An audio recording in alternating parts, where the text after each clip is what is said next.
कर लो कर लो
पड़े नहीं तो नौकर छोड़ दो।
बैठते नहीं कोई नहीं बोले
कबूल फरमाए।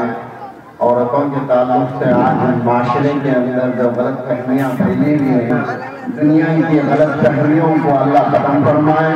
मेरे दोस्तों बुजुर्गों की इतनी बेहतरीन बातें मेरी माँ बहनें भी सुन रही होंगी कि कैसी कैसी बातें कि इस लड़की की तुतली तुतली जुबान से आप लोगों ने सुना।